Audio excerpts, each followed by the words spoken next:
and we are going to study about the morphology and life cycle of Trypanosoma gambians, वो parasite जो कि African sleeping sickness नाम का disease करता है।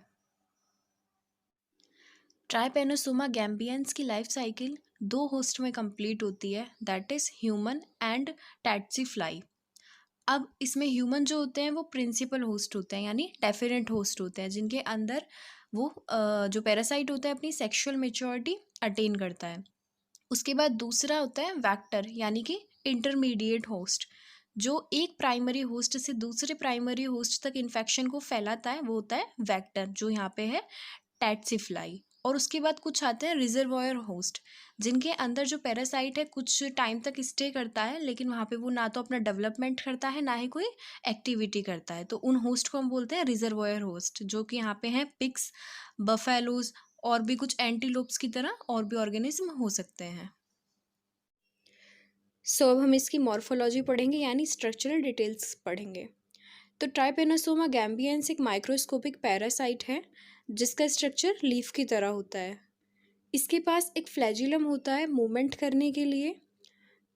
एंटीरियर और पोस्टीरियर एंड दोनों की शेप्स अलग अलग होती हैं। एंटीरियर एंड जो होता है वो पॉइंटेड होता है, जबकि पोस्टीरियर एंड जो होता है वो ब्लंट होता है, यानी पॉइंटेड नहीं होता है। पैरासाइट की दो डिफरेंट शेप्स होती हैं, यानी वो शॉर्ट स्टम्पी हो सकता है या फिर लॉन्ग सिलेंड्रिकल हो सकता है। अब अगर हम ह्यूमंस की बात करें तो ह्यूमंस में दोनों फॉर्म एग्जिस्ट करती हैं, शॉर्ट स्टम्पी भी और लॉन्ग सिलेंड्रिकल भी। ऑल्सो इंटरमीडिएट शेप्स भी पाई जाती हैं, यानी दोनों के बीच का जो एक शेप होगा वो। और अगर हम टैट्सी फ्लाइज की बात करें तो सेलिवरी ग्लैंड्स में खाली शॉर्ट स्टम्पी फॉर्म मिलती है, वहाँ पे लॉन्ग सिलेंड्रिकल फॉर्म नहीं मिलती है। At the same time midgut में खाली लॉन्ग सिलेंड्रिकल फॉर्म मिलती है। Now we will discuss the structure with the help of diagram. So this is the structure of trypanosoma gambiense. इसमें जो एंटीरियर एंड है वो पॉइंटेड है क्योंकि उधर फ्री फ्लैजिलम प्रेजेंट है। At the same time posterior and जो है वो ब्लंट है, पॉइंटेड नहीं है। बॉडी की जो कवरिंग होती है उसे पेलिकल बोलते हैं। ऑल्सो मूवमेंट के लिए फ्लैजिलम यूज़ होता है। फ्लैजिलम अटैच रहता है पेरिकल से, और एंटीरियर एंड पे जो फ्लैजिलम होता है वो फ्री होता है, यानी अटैच नहीं होता है। जब फ्लैजिलम बीट करता है तो पेलिकल फोल्ड बनाती है एक, जिस फोल्ड को हम बोलते हैं अंड्यूलेटिंग मेम्ब्रेन। इसका क्या फंक्शन होता है, जब ब्लड में ये पैरासाइट मूव करता है तो ये अंड्यूलेटिंग मेम्ब्रेन उसके मूवमेंट में उसे हेल्प करती है। फ्लैजिलम जिस पोर्शन से स्टार्ट होता है उसको बोलते हैं ब्लिफरेलोप्लास्ट। उसी के पास में एक स्ट्रक्चर होता है जिसे बोलते हैं काइनेटोप्लास्ट। साइटोप्लाज्म के अंदर माइटोकॉन्ड्रिया प्रेजेंट रहते हैं। एक माइटोकॉन्ड्रिया जो कि डिस्क शेप्ड होता है वो इस काइनेटोप्लास्ट के सराउंडिंग में प्रेजेंट रहता है। एंडोप्लाज्मिक रेटिकुलम भी प्रेजेंट होते हैं।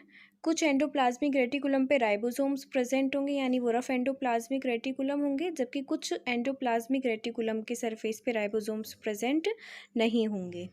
Eight the same time free ribosomes भी प्रेजेंट होते हैं। अब साइटोप्लाज्म में फूड मटेरियल रिजर्व रहता है और उन ग्रैन्यूल्स को बोलते हैं रिजर्व फूड ग्रैन्यूल्स, जहाँ पे फूड मटेरियल रिजर्व रहता है। इसकी बॉडी में एक न्यूक्लियस प्रेजेंट होता है जिसके अंदर न्यूक्लियोलस प्रेजेंट होता है, और न्यूक्लियोप्लाज्म में क्रोमोसोम्स प्रेजेंट होते हैं।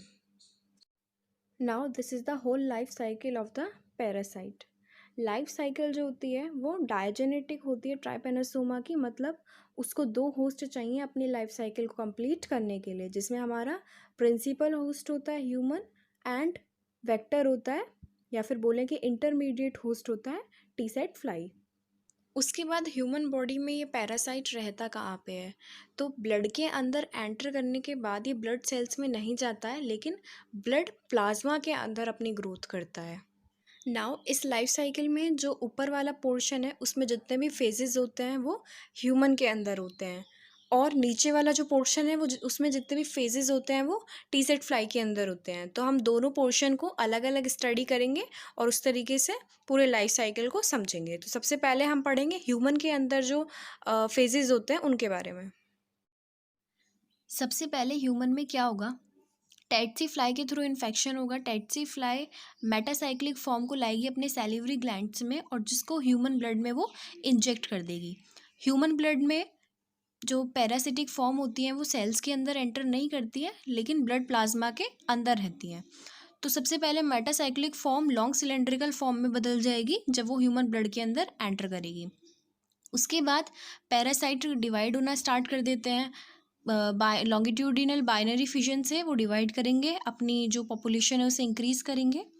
उसके बाद क्या होगा, एनारोबिक ग्लाइकोलिसिस से अपने आप को फीड करते हैं, लेकिन जब ग्लूकोज की सप्लाई रुक जाती है क्योंकि एंटीबॉडीज़ का प्रोडक्शन होना स्टार्ट हो जाता है, तो ये अपनी फॉर्म चेंज करना स्टार्ट कर देता है। तो ये लॉन्ग सिलेंड्रिकल फॉर्म से धीरे धीरे शॉर्ट स्टम्पी फॉर्म में कन्वर्ट होना स्टार्ट कर देगा। शॉर्ट स्टम्पी फॉर्म में आने से पहले ये एक इंटरमीडिएट फॉर्म में आएगा, जिसमें जो फ्री फ्लैजिलम होगा उसकी लेंथ बहुत ज़्यादा शॉर्ट होगी। उसके बाद ये शॉर्ट स्टम्पी फॉर्म में कन्वर्ट हो जाएगा, जिसमें फ्री फ्लैजिलम एब्सेंट होगा। उसके बाद क्या होगा, जब दोबारा से टेट्सी फ्लाई आकर ह्यूमन ब्लड को सक करेगी तो वो इन शॉर्ट स्टम्पी फॉर्म को अपने साथ ले लेगी और आगे फिर साइकिल कंटिन्यू होगी। सो टेट्सी फ्लाई ने शॉर्ट स्टम्पी फॉर्म को सक कर लिया है। जब उसने ब्लड को सक किया ह्यूमन से, तो अब क्या होगा, टेट्सी फ्लाई के गट में short stumpy form long cylindrical form में चेंज हो जाएंगी। उसके बाद गट के अंदर ही जो लॉन्ग सिलेंड्रिकल फॉर्म है उनका डिवीजन होगा बाय लॉन्गिट्यूडिनल बाइनरी फिजन। उसके बाद वो सैलिवरी ग्लैंड्स में चली जाएंगी with the help of oesophagus. अब क्या होगा, लॉन्ग सिलेंड्रिकल फॉर्म क्राइथीडियल फॉर्म में चेंज हो जाएंगी सैलिवरी ग्लैंड्स में आने के बाद। अब क्राइथीडियल फॉर्म में क्या होता है, काइनेटोप्लास्ट पोस्टीरियर एंड पे जो सिचुएटेड था वो पीछे की तरफ चला जाएगा और न्यूक्लियस जो थोड़ा सेंटर में था वो पोस्टीरियर एंड की तरफ आ जाएगा। उसके बाद ही क्राइथीडियल फॉर्म डिवाइड करना स्टार्ट करेंगी, बाइनरी फिजन से ये डिवाइड करेंगी और सैलिवरी ग्लैंड्स के अंदर ये मेटासाइक्लिक फॉर्म में चेंज हो जाएंगी। मेटासाइक्लिक फॉर्म नॉर्मल कंडीशंस में होती है, इनका न्यूक्लियस सेंटर में होता है, लेकिन इनके अंदर फ्री फ्लैजिलम एब्सेंट होता है। अब क्या होगा, जब ये वाली फ्लाई वापस से ह्यूमन को बाइट करेगी तो ये मेटासाइक्लिक फॉर्म को ह्यूमन ब्लड के अंदर इंजेक्ट कर देगी और वापस से साइकिल रिपीट होगी। तो इस तरीके से इस पैरासाइट की जो लाइफ साइकिल है वो कंप्लीट होती है। इस पैरासाइट से जो डिसीज़ होती है उसे हम बोलते हैं अफ्रीकन स्लीपिंग सिकनेस। इसे अफ्रीकन स्लीपिंग सिकनेस इसलिए बोला जाता है क्योंकि वेस्ट अफ्रीका के जो पार्ट्स है वहाँ पर पाई जाती है ये डिजीज़। और स्लीपिंग सिकनेस में होता क्या है, जो पेशेंट होगा वो प्रॉपरली सो नहीं पाएगा और eventually after a period of time अगर इन्फेक्शन ज़्यादा बढ़ता है तो उस पेशेंट की डेथ भी हो सकती है। तो अब हम डिस्कस करेंगे कि सिम्टम्स क्या क्या हैं इस डिसीज़ के। तो सिम्टम्स है हेडेक यानी सर में दर्द, फीवर रहना, वीकनेस होना, जॉइंट्स में पेन रहना एंड एनीमिया। उसके बाद डायग्नोसिस या फिर बोलें डिटेक्शन के दो मेथड हैं। सबसे पहला बाय ब्लड फिल्म्स, यानी क्योंकि ये पैरासाइट ब्लड के ल्यूमन को इन्फेक्ट करता है तो ब्लड फिल्म बनाकर भी हम एग्जामिन कर सकते हैं कि पैरासाइट प्रेजेंट है या नहीं। लेकिन अगर इन्फेक्शन ज़्यादा बढ़ गया है तो we will have to go for the second method, that is examine the cerebrospinal fluid.